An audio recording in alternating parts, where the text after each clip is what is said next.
È appena successa una cosa enorme. Il Tribunale di Monaco ha appena condannato Suno AI per violazione dei copyright, ovvero dei diritti d'autore. E guardate che questa sentenza rischia di cambiare per sempre le regole del gioco. L'accusa in soldoni è proprio quella di aver rubato la musica degli artisti per addestrare la propria IA. E la musica degli artisti è generalmente coperta da diritti d'autore. Come vedete dallo sfondo, oggi non mi trovo nel solito studio, infatti mi trovo in giro e sto registrando questo video con estreme difficoltà. Però la notizia è così importante e le sue implicazioni così profonde che ho voluto accendere comunque la videocamera e fermarci così un attimo a ragionare come piace a noi, cercando di mettere in mezzo un senso critico. Mentre sul web ci si accapiglia per questioni etico-romantiche legate soprattutto al ruolo dell'artista e dell'arte, i giudici tedeschi hanno dovuto basarsi su dati molto più pragmatici. Tutto inizia con la causa da parte della GEMA, che sarebbe l'autorità tedesca per la tutela dei copyright e dei diritti d'autore degli artisti, cioè l'equivalente della nostra SIAE. E mentre si fanno dei confronti, dei parallelismi sul funzionamento della mente umana, se l'intelligenza artificiale in qualche maniera è simile, se le cose sono comparabili, eccetera, l'orientamento della Corte di Monaco è stato chiarissimo. Non ci interessa come funziona il cervello umano, ci interessa come funziona Suno, ovvero come si comporta esattamente il suo codice. La difesa di queste aziende, e in questo caso di Suno in tribunale, è grosso modo sempre la stessa. Noi non registriamo nei nostri database dei brani, ma assimiliamo semplicemente dei pattern per via matematica e statistica. Bene, il tribunale tedesco è riuscito a smontare completamente questa tesi. Attenzione, perché da qui in poi la parola chiave, il fulcro del discorso sarà memorizzazione. I giudici hanno infatti stabilito che i modelli 3.5 e 4.0 non si sono affatto limitati a fare ciò che diceva l'azienda, ma hanno memorizzato nei loro database, nei loro archivi, delle porzioni intere di brani originali, rendendole quindi riproducibili in quanto tali come output, ovvero come risultato dell'operazione che si sta richiedendo all'intelligenza artificiale, come musica. Ma come ha fatto la GEMA a dimostrare questo nell'aula del tribunale? Creando un esperimento pratico che ha lasciato pochissimo spazio all'immaginazione. Hanno preso dei brani famosissimi in tutto il mondo, tra i quali, per dire, Mambo No. 5 nella versione di Lou Bega, Daddy Cool, Forever Young. E che hanno fatto? Hanno inserito nel software i relativi testi integrali, senza dare però nessun tipo di indicazione sulla melodia, sulla struttura musicale, sulla parte ritmica, né tantomeno un titolo del brano. Nonostante l'assoluta mancanza di informazioni di tipo musicale, Suno ha dato in output esattamente i brani originali. Stessi pattern ritmici, stesse armonie, stesse melodie, stessi strumenti. Questo ha dimostrato che l'IA non stava inventando, ma stava prendendo, secondo i suoi processi logici, ciò che trovava nel proprio archivio. Per i giudici di Monaco questo era sufficiente a smontare un'altra tipica difesa di chi gestisce le IA, ovvero che in fondo l'output potrebbe essere stato generato solamente da una coincidenza, dato che l'IA lavora appunto per approssimazione, nel senso che cerca di riportare il dato che è verosimilmente più vicino dal punto di vista statistico. Continuiamo ad affrontare la faccenda dal punto di vista prettamente legale.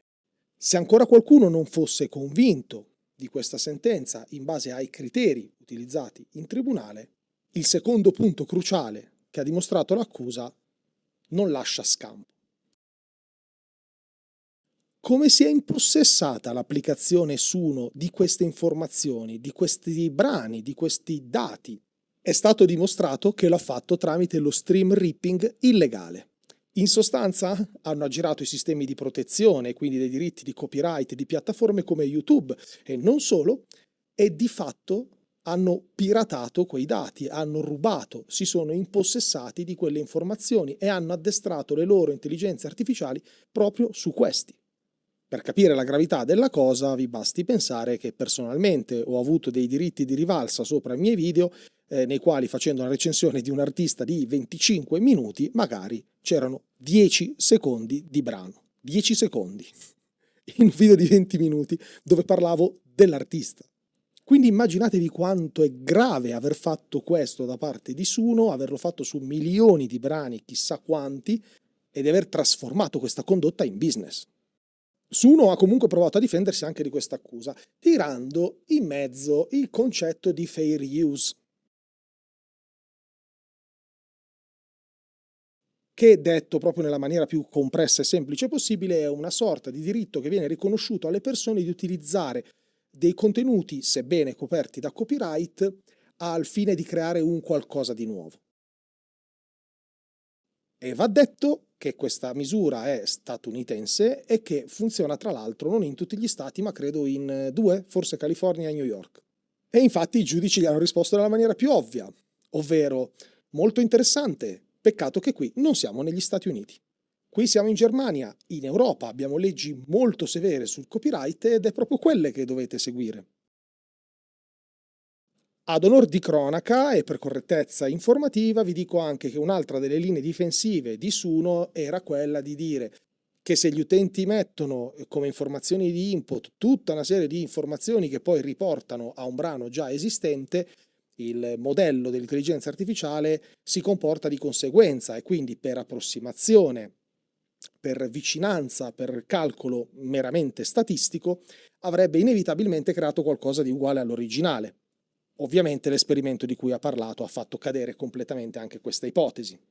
In sostanza, la responsabilità degli output illeciti ricade interamente sull'azienda. Terminato questo giusto e doveroso capitolo sulla faccenda strettamente legale, portiamoci su un piano etico, su un piano un po' più romantico e discorsivo, perché è quello che viene preso più volte a riferimento ed è quello sul quale le persone normalmente si confrontano. Quando si parla di A, le posizioni delle persone sono estremamente radicalizzate, polarizzate. L'ho potuto riscontrare io stesso nella sezione commenti, sotto proprio al post nel quale appunto condividevo questa sentenza.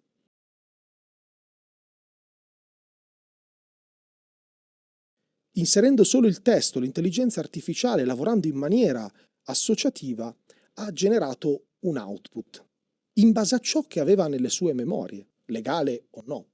Quindi quel tipo di informazioni gli ha fatto aprire in qualche maniera un cassetto. Ah, ecco, è questo il brano.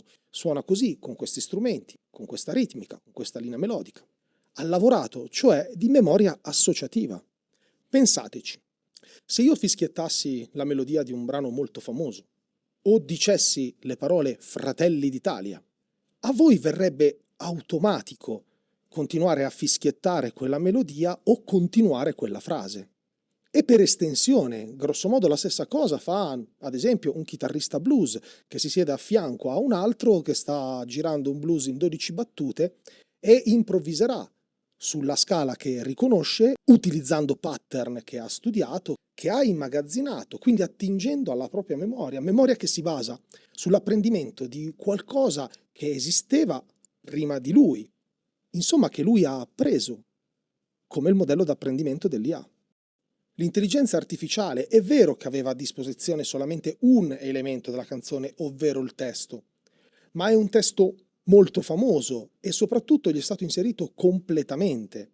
Di conseguenza è ovvio che il suo funzionamento associativo, per una questione probabilistica appunto, avrebbe costruito intorno il brano originale. E quindi dove sta la differenza? Beh, la differenza tra uomo e macchina, in questo momento storico, in futuro chissà, sta nella coscienza creativa. Se portate il testo di una canzone famosissima a un musicista, chiedendogli di sviluppare tutta la parte musicale, è ovvio che a lui verrà in mente come prima cosa l'originale. E saprebbe riprodurlo così, però non lo farebbe mai, perché entrerebbero in gioco gli aspetti legali, la dignità artistica o semplicemente il fatto che sarebbe un'operazione completamente priva di senso. Nell'esperimento la macchina ha dimostrato di essere mancante proprio in questo, cioè le manca il filtro della coscienza, quindi non può neanche capire quanto sia sensato ciò che sta facendo. Dal punto di vista etico, l'utilizzo delle intelligenze artificiali può anche mantenere un dibattito aperto, apertissimo. Ma dal punto di vista legale, questa causa c'è stata e le conseguenze saranno pesantissime.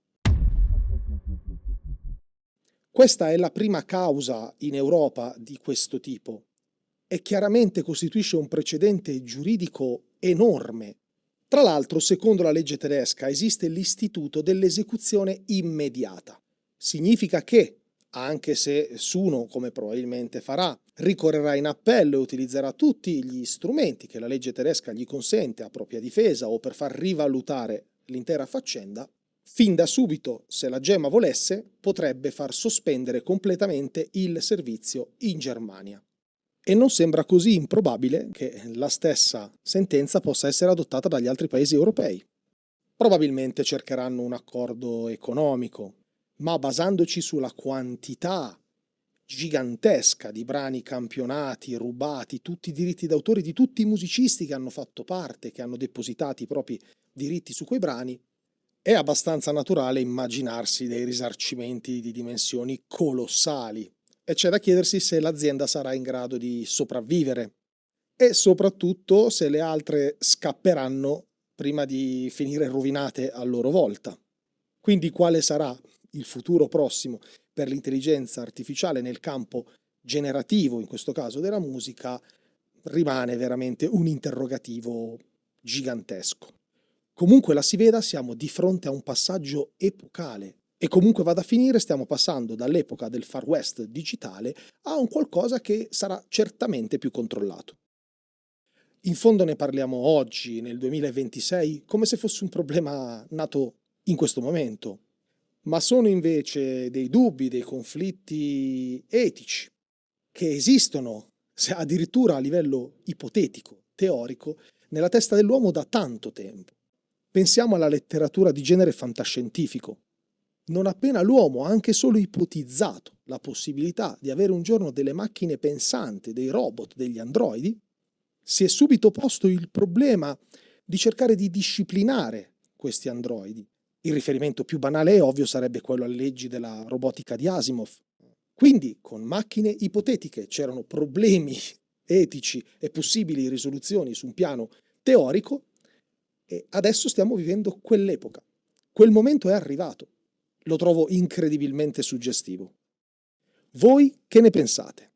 Scrivetemelo qua sotto, scrivetemelo anche sugli altri social, tanto lo sapete, rispondo sempre a tutti. E a proposito di social, se volete continuare a vedere contenuti di questo tipo, fatelo sapere all'algoritmo con un mi piace, l'iscrizione al canale e appunto con dei commenti e tutte le cose che già conoscete benissimo. Fategli capire questa cosa mi piace, così ve ne farà vedere altre. Come vedete, torniamo sempre lì, alla necessità di comunicare qualcosa a una macchina. Un saluto da Nedgar e alla prossima prospettiva.